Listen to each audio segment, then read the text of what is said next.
Aquellas maravillosas revistas, capítulo 42. Pruebas, pruebas, pruebas y más pruebas. Para mí resulta sorprendente la cantidad de pruebas que hacíamos en los años 80. Y muchos diréis, pero Máximo, si ahora se hacen igual o más. Pues no. No, porque ahora se llama a prueba review, se usan muchos nombres, test, pero a algo que en mi opinión, o por lo menos en aquellos años, no era una prueba. Porque en esos finales de los años 80, que es donde estamos, a los coches probados se les hacía una sesión de fotos exteriores, estáticas, de acción, fotos interiores, nada de fotos de la marca, se les hacía prestaciones, nada de prestaciones de la marca, se les hacía banco de pruebas, nada de fiarse de los datos oficiales, se les pesaba y se rodaba con ellos no menos de 3, 4 o hasta 5.000 kilómetros. Y lo mejor, que pese a todo eso, las revistas semanales probábamos 3 o 4 coches como mínimo a la semana. Bienvenidos a los podcasts de los lunes de Garaje Hermético. Si me permitís, me voy a extender un poco contando cómo hacíamos una prueba en una revista, pues en la revista que trabajaba, desde que pensábamos en la prueba y pedíamos los coches y luego los devolvíamos. Lo primero que hacíamos era ver qué disponibilidad había. En mi caso, que era el jefe de pruebas, luego el director técnico en estos tiempos, pues estaba llamando, parte de mi trabajo era llamar constantemente a los departamentos de las marcas para ver qué coches tenían en el parque y sobre todo para ver cuándo tenían las novedades, porque igual que ahora en Internet es muy importante ser el primero, pues en esa época ser el primero en el kiosco con la prueba de un determinado coche novedoso era muy importante. Eso era la primera parte. Luego, en función de los coches que teníamos, probábamos las pruebas y pensábamos en comparativas. Primero, cuando el coche sobre todo era importante, le hacíamos una prueba individual con todo lujo de detalles y muy a fondo, y luego lo comparábamos con otros coches. Parte de la información que habíamos obtenido en la prueba individual la utilizamos en la comparativa, pero otra no. Siempre hacíamos recorridos con los coches probados juntos para medir los consumos y otras cosas en igualdad de condiciones. Una vez, me he adelantado porque, como os digo, lo primero era ver qué disponibilidad había. Lo segundo, pedir los coches. Lo tercero, recogerlos. Y cuando los recogíamos, lo primero que hacíamos era la sesión de fotos. ¿Por qué? Bueno, yo la verdad es que he chocado muy pocos coches, pero ese riesgo siempre existe. Por eso lo primero era hacer las fotos. Hacíamos las fotos y las primeras veces solían ser los interiores, que en el estudio, cuando lo tuvimos, o bien con unas sábanas tapábamos los cristales, lo iluminábamos, hacíamos una foto muy chula de los interiores. Luego fotos estáticas, algunas fijas para luego poder comparar perfiles y frontales. Y luego las fotos que más nos divertían, que eran las que llamábamos de acción. Además, como os digo, daba igual el coche. Aquí estoy viendo unos coches familiares y haciendo fotos bastante salvajes con ellos, familiares turbodiesel. Aquí lo veo una curva ahí dándolo todo los probadores. Bueno, estaba bien hacer fotos. En esa época, pues era, como os digo, una vitola de calidad. Hacer fotos con los coches al límite. Y ya una vez que hacíamos las fotos, pues normalmente se hacía el recorrido de pruebas. Bueno, los recorridos de pruebas, porque había uno en ciudad, uno que llamábamos de mínimo consumo, otro que llamábamos de carretera y luego varios recorridos libres. Como os digo, pues fácilmente se superaban los 2.000-3.000 kilómetros, a veces 4.000, a veces más, depende. Y luego ya hacíamos por la noche, esto ahora no se podía hacer, y en carretera abierta, de madrugada, las prestaciones, en zonas alejadas de grandes capitales. Y ya cuando teníamos las fotos, y se me ha olvidado, el banco de pruebas, el banco de rodillos para medir la potencia del motor. Y ya cuando teníamos todas las fotos seleccionadas, los datos del banco de pruebas, los datos de consumos, los datos de prestaciones y toda la información oficial de ese coche, era el momento de sentarse a escribir y a contar nuestras sensaciones. Como os digo, un probador, siempre he comentado que ni es un piloto, ni es un ingeniero, ni es un experto en casi nada, pero un experto en casi todo. Hace falta que tenga, sobre todo, sensibilidad y sobre todo haber probado muchos coches y sobre todo, como me enseñó la persona que para mí ha sido un maestro en esto, que es Arturo de Andrés, pues muy meticuloso y tomando notas de todas las sensaciones, todos los detalles y todas aquellas cosas que nos llamaban la atención. Bueno, ya que he contado, y luego por supuesto se devolvían los coches. Ya que he contado cómo hacemos una prueba, vamos a contar algunas de las pruebas que me han llamado la atención de estos. Ya estamos en septiembre, mediados de septiembre, ya entrando pues en el otoño. La primera prueba de la que os voy a hablar es una prueba que me gustó mucho. ¿Por qué? Porque estos coches me gustaron mucho. Eran coches familiares. Ya sabéis que yo tengo una gran debilidad por los coches familiares. Y hablamos de dos coches que los dos magníficos, para mi gusto los dos son muy bonitos, pero que eran bastante diferentes, porque estoy hablando del Peugeot 505 familiar, pero la versión turbodiesel, y el Renault 21 Nevada, que es como se llamaba la versión familiar, también turbodiesel.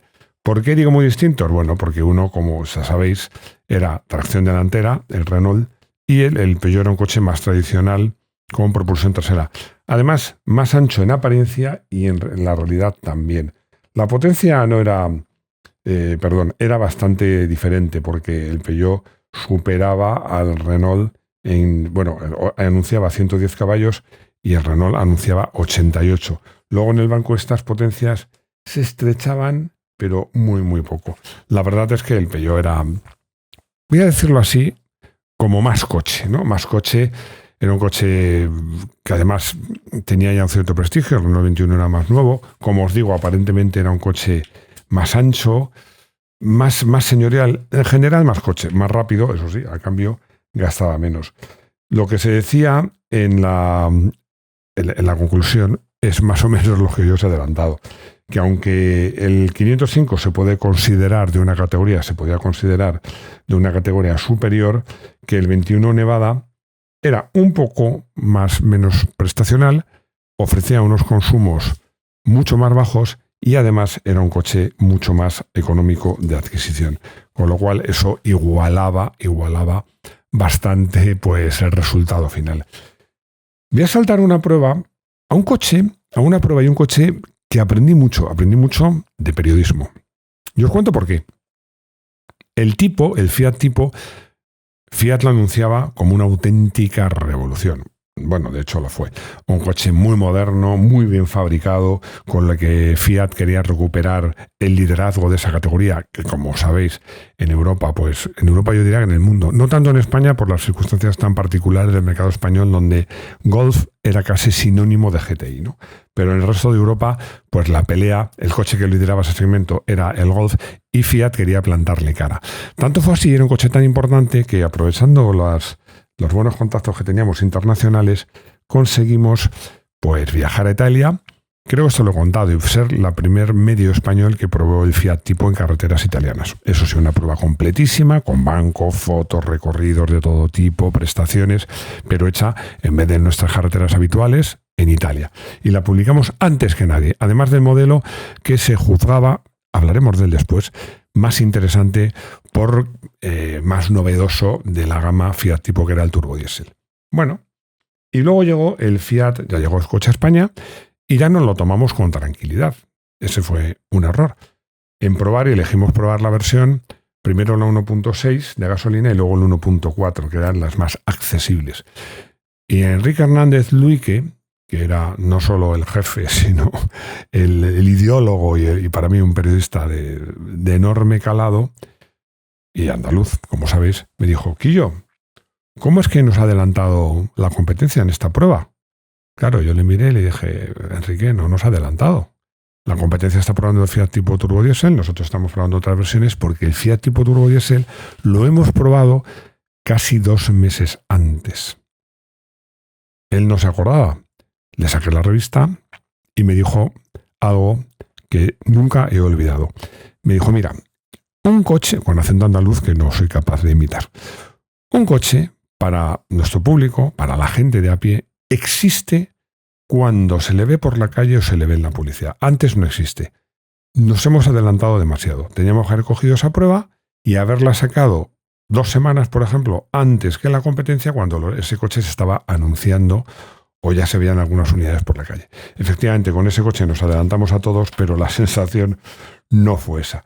Bueno, centrándonos ya en el 1.4, este coche era muy bueno, estaba muy bien acabado. Ya sé que Fiat, mucho dirán, bueno, un Fiat. No, este coche estaba muy bien acabado.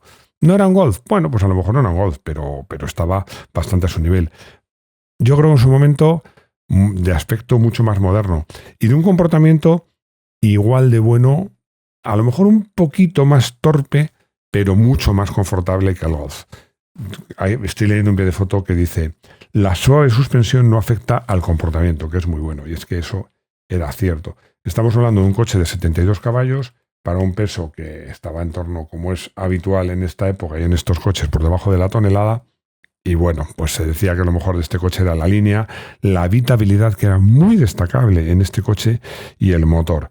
Y luego pues se criticaba la instrumentación, que era bastante peculiar, la verdad.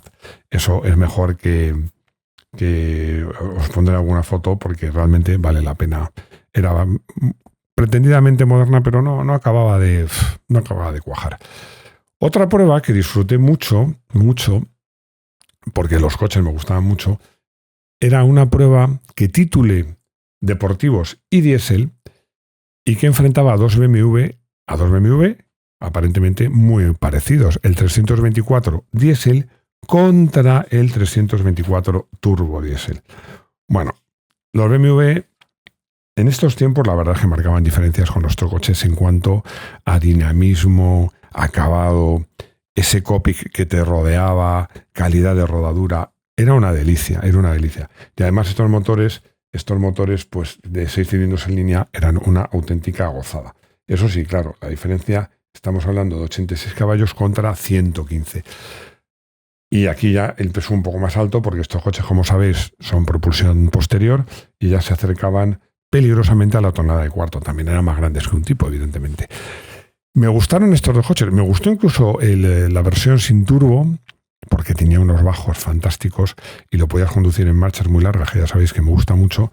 Pero lo cierto es que el turbo diésel era un coche fantástico. Era un coche redondo, porque, como decía en la prueba, era un coche para todo un BMW en el aspecto deportivo, prestacional, divertido de conducir, muy estable, eso sí, propulsión trasera, sin ayudas electrónicas. Si llovía, había que ir con ojo.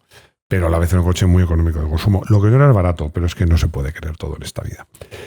Os he contado en un podcast, creo que en el anterior o en el anterior, que en estos momentos Opel estaba centrada en lanzar un coche que era muy importante para ellos, que era el Opel Vectra, un verdadero salto adelante de la marca, más que por acabado, que ya eran muy buenos, o calidad en general, yo diría que por estética y sobre todo por comportamiento. Era un coche, ya imagináis, de tracción delantera con motor transversal. Aquí tuve oportunidad, la primera unidad que probamos, y le dedicamos mucho espacio porque era un coche muy esperado, es a la versión que yo consideraba en su momento, y me sigue pareciendo la más interesante, la más redonda, con el motor 2 litros de Opel, que en esos momentos hacían unos motores absolutamente fantásticos. Este modelo anunciaba 115 caballos. Lo cierto es que probamos muchas unidades de este coche y Opel mentía. Yo creo que no probamos ninguno que no diera más de 115 caballos. Pero sobre todo no era la cantidad, sino la calidad. Era un motor con unos bajos fantásticos, muy suave, que subía de vueltas rápidamente. Lo cierto es que era un coche que realmente era bastante redondo y desde luego para Opel un salto adelante espectacular. La siguiente comparativa de los que voy a hablar, me acuerdo perfectamente de esta comparativa, que titulábamos El secreto de su éxito. Era una comparativa que enfrentaba a un coche de moda en ese momento. Bueno, en realidad a dos coches de moda, porque enfrentaba al todopoderoso, el referente en esta categoría, que era el Volkswagen Golf, en este caso el GTD, no se había inventado todavía el TDI, eso llegaría después, contra el Fiat Tipo, del que ya he hablado, que era un coche muy moderno, para mí el mejor de la gama en este momento, el turbodiesel, que era un coche, como os he dicho, en el que Fiat pues reivindicaba que podía hacer coches de una calidad al nivel de los alemanes. Bueno, la verdad es que era una prueba muy interesante, muy interesante. Aquí estoy viendo las fotos, como digo, las fotos de acción ahí agresivas, dándolo todo, los probadores derrapando. Los dos coches son muy subviradores, quizás un poquito más el Fiat. Yo creo que como eficaz era un poquito más el Golf, pero como la combinación de confort, seguridad, a lo mejor no eficacia, pero seguridad, el tipo estaba a su nivel o incluso mejor. La instrumentación de este tipo también era digital. Bueno, a mí me gustaba más la del Golf, pero el salpicadero era mucho más bonito, el del Fiat. E incluso os diría que el interior.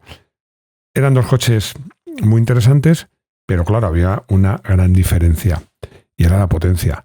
Es que el tipo esta versión del tipo cuando salió, era el Fiat tipo más rápido. Luego salieron versiones de gasolina más potentes. Pero era en ese momento una forma de que Fiat reivindicara su liderazgo, que era así, en los motores diésel. Sacar un nuevo modelo tan importante como el tipo en el que la versión más prestacional no era la de gasolina, sino la turbodiesel. Ofrecía 92 caballos. Fijaos que el Golf ofrecía 70. Además, podéis decir, bueno, pero seguro que el Fiat no daba los caballos en el banco y el Golf sí. Pues no. El banco de potencia corroboraba esta diferencia de potencia. Vamos a hablar de otro coche, como el Vectra, importante para la marca, muy esperado, y en este caso de Renault. Estamos hablando de el Renault 19 que probé en estos tiempos y decía mejor por dentro que por fuera. Ahora os explico por qué. Que tenía en la versión GTS con motor 1.4 litros de 80 caballos. ¿Por qué decía esto? A ver, el Renault 19, vamos a olvidarnos de la versión GTI, más mona, más bajita, con su aleroncito, no. Los normales y corrientes. Es un coche que no voy a decir que no gustara. La verdad es que la palabra no es que no gustase, es que no entusiasmó a nadie, ni a la prensa ni al público.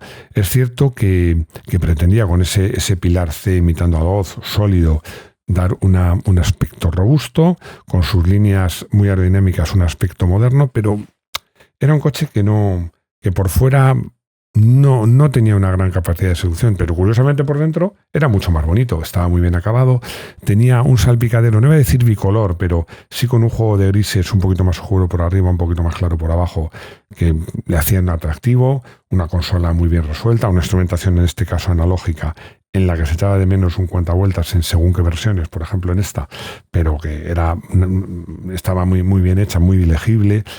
Y los asientos también muy chulos, con una tapicería bicolor, pero muy discreta. También combinando grises y azules, un ribeteado más clarito. La verdad que el coche, como decía en la prueba, era más mono por dentro que por fuera.